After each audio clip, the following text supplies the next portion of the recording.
नमस्कार, मैं हूं आपके साथ ऋतिका आवाना। बीएमसी मेयर चुनाव, मुंबई की सत्ता का असली सस्पेंस। एशिया की सबसे अमीर नगरपालिका बीएमसी के नए मेयर के लिए 11 फरवरी को चुनाव होने जा रही है। 6 फरवरी से नामांकन शुरू हो चुका है। इस बार मुकाबला बेहद रोमांचक है क्योंकि किसी भी एक पार्टी के पास बहुमत का आंकड़ा मौजूद नहीं है।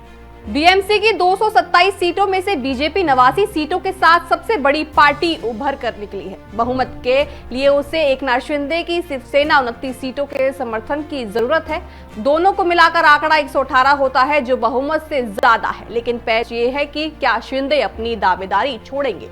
चर्चा है कि बीजेपी मेयर का पद अपने पास रखकर शिंदे गुट को डिप्टी मेयर का पद ऑफर कर सकते हैं। बीएमसी की 227 सीटों में से बीजेपी 89 सीटों के साथ सबसे बड़ी पार्टी है। बहुमत के लिए उसे एकनाथ शिंदे की शिवसेना के 29 सीटों के समर्थन की सख्त जरूरत है। दोनों को मिलाकर आंकड़ा 118 होता है, जो बहुमत से ज्यादा है। लेकिन पेच यही है कि क्या शिंदे अपनी दावेदारी छोड़ेंगे।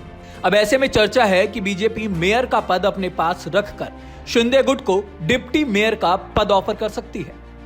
दूसरी ओर उद्धव ठाकरे यानी कि शिवसेना यूबीटी के पास 65 सीट है। कांग्रेस के पास 24 और अन्य दलों को मिलाकर वो भी अपनी दावेदारी ठोक रहे हैं। संजय राउत का दावा है कि उनके पास 108 का समर्थन है और वो मैजिक नंबर के करीब है। उन्होंने ये भी संकेत दिया कि शिंदे गुट के कुछ लोग भी बीजेपी का मेयर नहीं देखना चाहते। बीजेपी से कौन बनेगा मेयर? मेयर का पद इस बार सामान्य वर्ग की महिला के लिए आरक्षित है।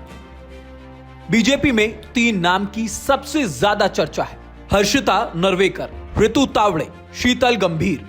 हालांकि पार्टी के भीतर एक गुट का मानना है कि मेयर किसी एक महिला को बनाना चाहिए जो बरसों से बीजेपी की मूल कार्यकर्ता रही हो, क्योंकि ये तीनों नाम दूसरी पार्टियों से आए हुए हैं नेताओं के हैं। 11 फरवरी को ये साफ हो जाएगा कि मुंबई की कमान किसके हाथ में होगी। क्या बीजेपी शिंदे मिलकर सरकार बनाएंगे या विपक्ष खेमा कोई बड़ा उलटफेर करेगा।